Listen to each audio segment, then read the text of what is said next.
Baik, untuk materi hari ini di dalam ekonomi internasional yaitu mengenai lalu lintas pembayaran internasional, di mana definisinya yaitu apa sih yang menjadi lalu lintas pembayaran internasional ini. Transaksi-transaksi pembayaran antar daerah tidak akan menjumpai masalah-masalah semacam yang banyak dijumpai dalam lalu lintas pembayaran internasional. Oleh karenanya, semua daerah kekuasaan sebuah negara pada umumnya menggunakan mata uang yang sama. Nah, biasa kita kenal dengan yang US dollar itu, ya. Lalu pembayaran dengan menggunakan cek atau giro itu hanya merupakan pemindah bukuan perkiraan bank dari saldo kredit pembayar ke saldo kredit penerima pembayaran. Ya.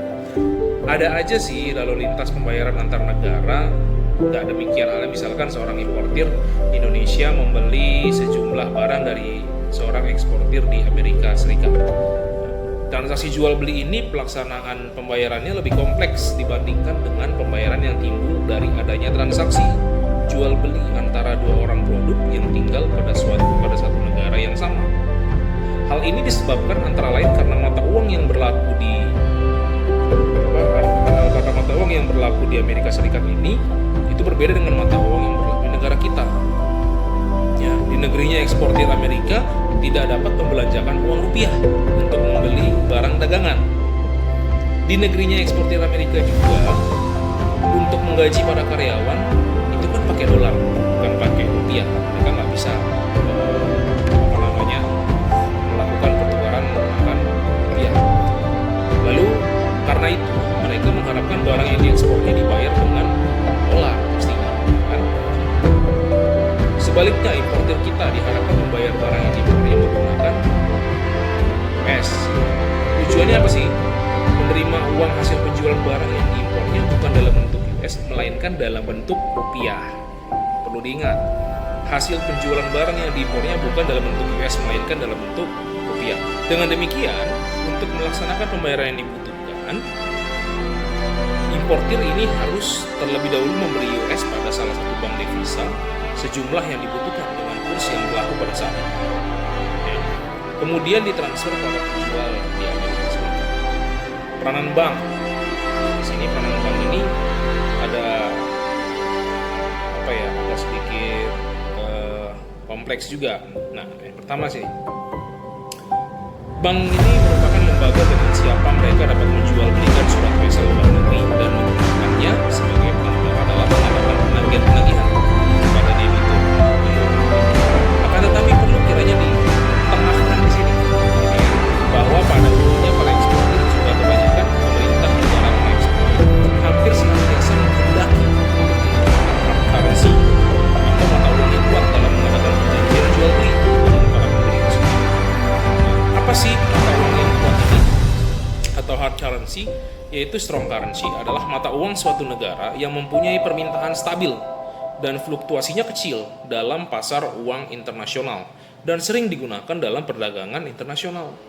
Bank sentral menyimpan sebagian cadangan devisa dalam bentuk tabungan atau deposito berjangka dalam mata uang yang kuat. Nah, dalam perdagangan valuta asing, mata uang yang kuat dijual dengan premi terhadap mata uang lemah.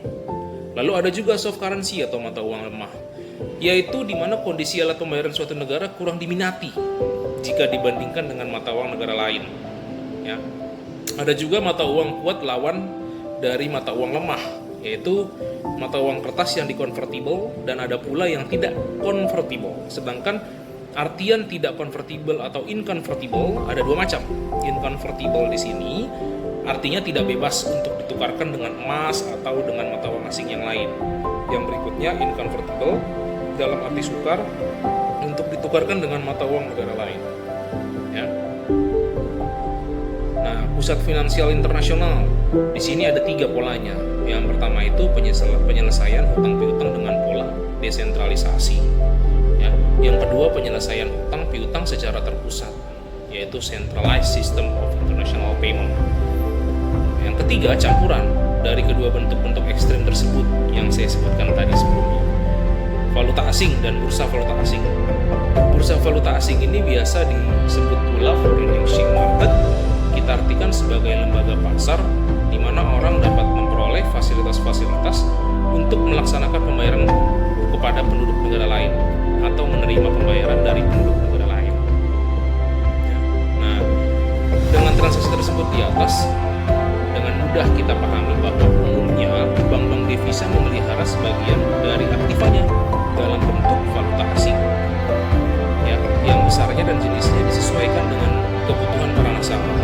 Adapun valuta asing yang dipelihara dan dijual belikan pada bentuk mata uang asing yang konvertible pasti, ya, saldo kredit pada bank-bank devisa kita di luar negeri, lalu surat-surat berasal luar negeri, lalu hak-hak penerimaan pembayaran luar dari penduduk negara lain dalam bentuk lain yang mempunyai tingkat likuiditas yang tinggi. Oke. Dari penjelasan saya yang singkat tadi, ada dua pertanyaan yang mau saya jabarkan kepada rekan-rekan mahasiswa. Yang pertama, apa yang dimaksud?